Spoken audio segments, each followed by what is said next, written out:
अस्सलामुअलैकुम जी। सफियान गिल ट्रैक्टर पंड यूट्यूब चैनल तो जी। दोस्तों रेजर आ जी पिछे 3 परां वाला जी। तो ट्रैक्टर हैगा मैसी 240 2010 मॉडल। तो खेड़ा कढ़न लगे है जी। इत्थे इन्होंने कमाद का सीड लाना जी। तो चैक करवाते हैं जी किहो जी ये ट्रैक्टर की कारकरदगी है जी। तो आप मेन चीज़ तुहानूं दिखानी है जी। सियाड़ जिहड़े आ डंडे कट्टदे आ जी रेजर दे नाल, वो आपां तुहानूं चैक करवाने है जी किहो जिहे है जी। ये डॉक्टर साहब अपने रेजर की सैटिंग करते है जी। तो कहते सामने सूरज पै रहा जी, तो पता नहीं चल रहा। लो जी डॉक्टर साहब उन्होंने अपना काम शुरू कर दिता जी। डॉक्टर शाह साहब पहले चैक कर रहे थे भी किदां सियाड़ सही वजणगे या नहीं वजणगे जी। सूरज कहते पै रहा सीगा, पता नहीं सी लग रहा। तो लाइना लूना सीधियां करते सी हाशिया जी। तो अल्लाह खैर करे हुण काम शुरू कर दिता जी। आपां तुहानूं हुण दिखाउंदे हां सियाड़ किवें निकलदे आ जी। कारीगर बंदा जी, तजर्बाकार है।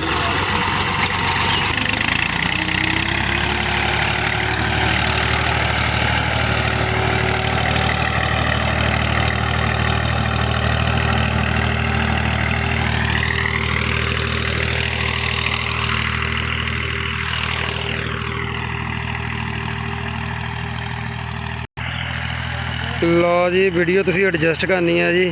सूरज की वजह ना कुछ नज़र नहीं आ रहा जी। इस साइड जी रिजल्ट क्लीयर आ रहा जी। तो इस तरह जी सूरज है जी सामने लैंदी साइड में। तो वीडियो जी है जी पूरी फिर क्लीयर रिजल्ट नहीं आता। तो बाकी एडजस्ट करना जी तुसी, अल्लाह खैर करे।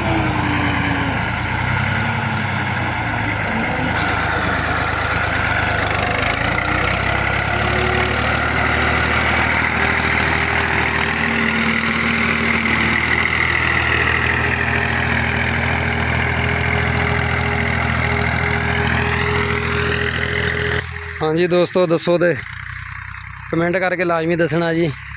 बंदा कारीगर है जी रेजर का। तो सियाड़ किदां जी वधिया वज रहा जी। डंडे खेड़ा जड़ियाँ जी ये जी कमाद दियाँ जी। तो साढ़े हाल तो यही रेजर चलदा जी। बाकी होरां इलाकों में मुख्तलिफ होएगा वह पता नहीं सानूं जी, लेकिन इत्थे यही चलदा जी। ये नाल ही जी कह लो कि मक्की दियां खेड़ां भी ये कढ़ ली दियां, तो कमाद दियां भी ये कढ़ ली दियां जी। तो ये बेसिकली कमाद का वाढा तो कमाद दियां खेड़ा निकल रही जी। तो बड़े बेहतरीन जोड़े कह लो कि खेड़ा निकल रही जी सीधियां ऐन जी।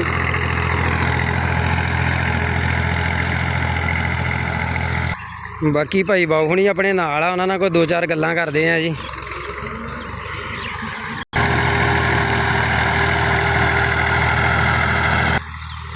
अस्सलाम वालेकुम जी।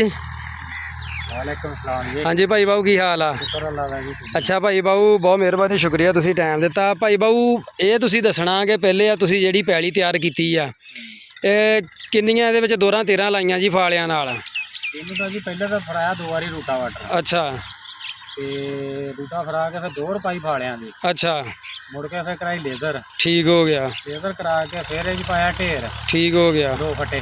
ठीक ਤੇ ਢੇਰ ਪਾ ਕੇ ਤੇ ਫਿਰ ਇਹਨੂੰ 2 ਢੇਰ ਲਾਈ ਆ। ठीक हो गया। ਤੇ ਉਹ ਹੁਣ ਬਾਰਿਸ਼ ਪੈ ਗਈ ਸੀ। हाँ जी ਬਾਰਿਸ਼ ਦੀ ਵਜ੍ਹਾ ਨਾਲ ਜ਼ਮੀਨ ਫੇਰ ਗਿੱਲੀ ਹੋ ਗਈ। ठीक हो गया। ਇਹਨੂੰ ਹੁਣ 2 ਫੇਰ ਲਾਈ ਸੁਹਾਗਾ ਮਾਰ ਕੇ। सही हो गया। ਭਾਈ ਦਾ ਹੁਣ ਕਹਿ ਲਓ ਤਾਂ ਬਹੁਤ ਹੀ ਗਾੜੀ ਹੋ ਗਈ ਆ। ठीक हो गया। ਇਹ ਅੱਲਾ ਖੈਰ ਕਰੇ ਕਿ ਮਾਰ ਲਓ। सही हो गया। अच्छा भाई बाऊ ये कमाद का सीड किहड़ा लाउणा वा? ਕਮਾਦ ਦੇ ਵਿੱਚ 2 ਵੈਰਾਈਟੀਆਂ ਜਿਹੜੀਆਂ ਲਾਉਣੀਆਂ ਆ। ठीक हो गया जी। ਇੱਕ 260 ਲਾਉਣਾ ਆ। ठीक है बरीक बीज जड़ा जी। ठीक हो गया। ਇੱਕ ਹੋਰ ਆ ਦੂਸਰਾ ਜਿਹਨੂੰ ਆਪਾਂ ਲਾਲ ਬੀਜ ਕਹਿੰਦੇ ਚਾਈਨਾ। ठीक हो गया चाइना हो गया। अच्छा भाई बाऊ आह रेजर ਜਿਹੜਾ ਇਹਦੇ ਨਾਲ ਆਪਾਂ ਮੱਕੀ ਦੇ ਸਿਆੜ ਵੀ ਖੇੜਾਂ ਕੱਢ ਲਈਦੀਆਂ ਵਾ ਤੇ ਕਮਾਦ ਦੀਆਂ ਵੀ ਇਹਦੇ ਨਾਲ ਕਰ ਲਈਦੀਆਂ। ਜਿਹਨਾਂ ਇਲਾਕਿਆਂ ਦੇ ਵਿੱਚ 4 ਫੁੱਟ ਵੀ ਇੱਕ ਚੱਲ ਰਿਹਾ ਵਾ ਉਹਦਾ ਤੇ ਇਹਦਾ ਕੀ ਫਰਕ ਆ? ਪਰ ਇਹ ਆ ਕਿ ਉਹਨਾਂ ਦਾ ਔਸਤ ਜਰਾ ਤਕਰੀਬਨ ਜ਼ਿਆਦਾ ਹੁੰਦੀ ਆ 4 ਫੁੱਟ ਵਾਲੇ ਦੀ। 4 ਫੁੱਟ ਵਾਲਾ ਅੱਛਾ ਜਿਹੜਾ ਔਸਤ ਘੱਟ ਹੁੰਦੀ। ਹੁਣ ਆਮ ਰੂਟੀਨ ਦੇ ਵਿੱਚ ਚੱਲਦਾ ਹੀ ਇਹ ਆ। ਚੱਲਦਾ ਹੀ ਇਹ ਆਪਣੇ ਇਲਾਕੇ ਤਾਂ ਇਹੀ ਜ਼ਿਆਦਾ ਚੱਲਦਾ ਜੀ। ਇਹੀ ਚੱਲਦਾ, ਇਹੀ ਫਰਾਕ ਨੂੰ ਲਈਦਾ ਆ। ਠੀਕ ਹੋ ਗਿਆ ਜੀ। ਬਾਕੀ ਇਹ ਕਿ ਕਿਤੇ ਗਵਰਨਮੈਂਟ ਜਿਹੜਾ ਕਿਤੇ ਦਵੇ ਕਹਿ ਰਹੀ ਆ ਕਿ ਹੁਣ ਸਬਸਿਡੀ ਦੇਣੀ ਆ ਕਾਰਾਂ ਤੇ ਠੀਕ ਹੋ ਗਿਆ, ਕਾਰ ਮਿਲਣ ਸਾਨੂੰ, ਚਲੋ ਅਸੀਂ ਵੀ ਅਪਲਾਈ ਕਰਕੇ ਤੇ ਲੈ ਲਾਂਗੇ। ਵਧੀਆ ਹੋ ਗਿਆ, ਠੀਕ ਹੋ, ਚਲੋ ਇੱਕ 4 ਫੁੱਟ ਵਾਲਾ ਲਾਉਣ ਦਾ ਆਪਾਂ ਸਹੀ ਹੋ ਗਿਆ। ਯਾਨੀ ਕਿ 4 ਫੁੱਟ ਵਾਲੇ ਦਾ ਕੀ ਉਹਨੂੰ ਕਹਿੰਦੇ ਕਮਾਦ ਦੀ ਐਵਰੇਜ ਜ਼ਿਆਦਾ ਆਉਂਦੀ ਹੈ ਜ਼ਿਆਦਾ ਆਉਂਦੀ, ਉਹ ਚ ਬੀਜ ਜ਼ਿਆਦਾ ਪੈਂਦਾ ਹੈ ਤੇ ਐਵਰੇਜ ਵੀ ਜ਼ਿਆਦਾ ਆਉਂਦੀ ਜੀ। ਠੀਕ ਹੋ ਗਿਆ, ਡਬਲ ਗੁੱਲੀ ਲੱਗਦੀ ਆ। ਖੁੱਲੀ ਗੁਣਾ ਡਿੱਗਣਾ ਆ, ਹਾਂ ਉਹਦੇ ਵਿੱਚ ਇੱਕ ਹੀ ਸਾਈਡ ਦੇ ਵਿੱਚ 2 ਡਿੱਗਣੇ ਆ। ਸਹੀ ਹੋ ਗਿਆ, ਠੀਕ ਹੋ ਗਿਆ ਜੀ। ਤੇ ਮੱਕੀ ਦਾ ਵੀ ਸਾਡੇ ਨਾਲ ਇਹਨਾਂ ਵੀ ਗੁਜ਼ਰ ਗੁਜ਼ਾਰਾ ਕਰ ਲੈਂਦੇ, ਕੋਈ ਮਤਲਬ ਉਹਦੇ ਲਈ ਸਪੈਸ਼ਲ ਪਲਾਂਟਰ ਤੇ ਨਹੀਂ ਹੈਗਾ। ਮੁੱਕੀ ਬੀਜ ਲਈ ਦੀ ਆ, ਨਾਲ ਗਾਚਾ ਹੁਣ ਪਾ ਲਿਆ, ਦੋਹਰੀ ਫਸਲ ਹੋ ਜਾਣੀ ਆ। ਠੀਕ ਹੋ ਗਿਆ, ਮਾਲ ਦੇ ਪੱਠੇ ਵੀ ਹੋ ਜਾਣੇ ਆ ਤੇ ਨਾਲ ਕਮਾਦ ਵੀ ਹੋ ਜਾਣਾ। ਠੀਕ ਹੋ ਗਿਆ। ਅੱਛਾ ਭਾਈ ਬਾਬੂ, ਬਹੁਤ ਸ਼ੁਕਰੀਆ, ਬਹੁਤ ਮਿਹਰਬਾਨੀ ਜੀ। ਦੋਸਤੋ ਬਾਬੂ ਸਾਹਿਬ ਉਹਨਾਂ ਦੀਆਂ ਤੁਸੀਂ ਗੱਲਾਂ ਸੁਣੀਆਂ ਜੀ। ਆਹ ਦੇਖ ਸਕਦੇ ਆ ਤੁਸੀਂ, ਮੱਕੀ ਦਾ ਇਹਨਾਂ ਨੇ ਛੱਟਾ ਦਿੱਤਾ ਜੀ ਕਮਾਦ ਦੇ ਵੱਢ ਦੇ ਵਿੱਚ ਜੀ। ਤੇ ਚਲੋ ਪੱਠਿਆਂ ਪੁੱਠਿਆਂ ਦਾ ਨਿਜ਼ਾਮ ਵੀ ਤੁਰ ਜਾਂਦਾ ਵਾ ਤੇ ਕਮਾਦ ਵੀ ਹੋ ਜਾਂਦਾ। ਵੈਰਾਈਟੀ ਲਾਈ, ਵੈਰਾਈਟੀ 213 ਠੀਕ ਹੋ, ਠੀਕ ਹੋ ਗਏ। ਹੁਣ ਪੱਟ ਕੇ ਤੇ ਹੁਣ ਗਾਂ 2 ਵੈਰਾਈਟੀਆਂ ਕਰ ਦਿੱਤੀਆਂ ਜੀ, ਚਾਈਨਾ ਤੇ 260 ਜੀ। ਚਾਈਨਾ ਜਿਹੜੀ ਆ ਨਾਨ ਵੈਰਾਈਟੀ ਹੈ ਜੀ।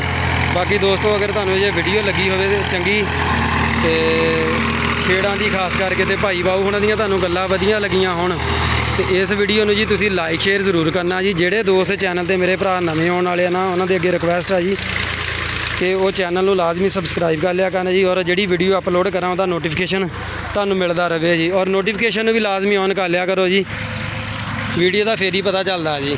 ਬਾਕੀ ਤੁਸੀਂ ਸਿਆੜ ਦੇਖਿਆ ਜੀ, ਡੰਡੇ ਕਿੱਦਾਂ ਦੇ ਨਿਕਲੇ ਆ ਜੀ। ਸਾਡੇ ਵਾਲ ਖੇੜਾਂ ਵੀ ਕਹਿ ਦਿੰਦੇ ਆ ਜੀ, ਸਿਆੜ ਵੀ ਕਹਿ ਦਿੰਦੇ ਆ ਜੀ, ਡੰਡੇ ਵੀ ਕਹਿ ਦਿੰਦੇ ਆ ਜੀ। ਆਪਣਾ ਲਹਿਜਾ ਵਾ ਜੀ ਜ਼ੁਬਾਨ ਦਾ, ਤੇ ਜੋ ਕਹਿ ਲਓ ਕਿ ਜਿੱਦਾਂ ਲਫ਼ਜ਼ ਜ਼ਿਹਨ 'ਚ ਆ ਜਾਂਦਾ ਉਹੀ ਬੋਲ ਦਿੰਦੇ ਆ। ਤੇ ਬਾਕੀ ਬਹੁਤ ਕਹਿ ਲਓ ਕਿ ਐਨ ਜ਼ਾਵੀਏ ਦੇ ਹਿਸਾਬ ਦੇ ਨਾਲ ਜੀ, ਸਕੁਅਰ ਫੁੱਟ ਦੇ ਹਿਸਾਬ ਦੇ ਨਾਲ ਕਹਿ ਲਓ ਕਿ ਜਾਂ ਸਕੇਲ ਦੇ ਹਿਸਾਬ ਨਾਲ ਜੀ, ਐਨ ਸਿਆੜ ਜਿਹੜੇ ਆ ਬਿਹਤਰੀਨ ਨਿਕਲੇ ਆ ਜੀ। ਬਹੁਤ ਵਧੀਆ ਸਿਆੜ ਆ ਜੀ, ਤੁਸੀਂ ਦੇਖ ਸਕਦੇ ਆ। ਚੜ੍ਹਦੀ ਲਹਿੰਦੀ ਸਾਈਡ ਨੂੰ ਸੂਰਜ ਪੈਂਦਾ ਜੀ, ਇਸ ਕਰਕੇ ਪਤਾ ਨਹੀਂ ਲੱਗਦਾ ਜੀ। ਤੇ ਬਾਕੀ ਆਪਾਂ ਤੁਹਾਨੂੰ ਇੱਧਰੋਂ ਦਿਖਾਉਂਦੇ ਆ ਜੀ ਮਾਹੌਲ ਕਿਸ ਤਰ੍ਹਾਂ ਦੇ ਆ ਸਿਆੜ ਜੀ। ਇਹ ਬੰਦਾ ਕਾਰੀਗਰ ਆ ਜੀ ਸਾਡੇ ਪਿੰਡ ਦਾ, ਕਹਿ ਲਓ ਕਿ ਸਪੈਸ਼ਲ ਪੂਰੇ ਪਿੰਡ ਦੇ ਵਿੱਚ ਜੀ ਰੇਜਰ ਦਾ ਕੰਮ ਸਭ ਤੋਂ ਜ਼ਿਆਦਾ ਇਹੀ ਕਰਦਾ ਜੀ, ਔਰ ਕਮਰਸ਼ੀਅਲ ਦਾ ਕਰਦਾ ਜੀ ਇਹ ਜ਼ਿਆਦਾਤਰ ਹੈ। ਬਾਕੀ ਜੀ ਬਹੁਤ ਸ਼ੁਕਰੀਆ, ਮਿਹਰਬਾਨੀ ਜੀ ਦੋਸਤਾਂ ਲਈ। ਔਰ ਵੀਡੀਓ ਨੂੰ ਲਾਈਕ ਸ਼ੇਅਰ ਜ਼ਰੂਰ ਕਰਨਾ ਜੀ। Okay, Allah Hafiz, thank you for watch tractor point.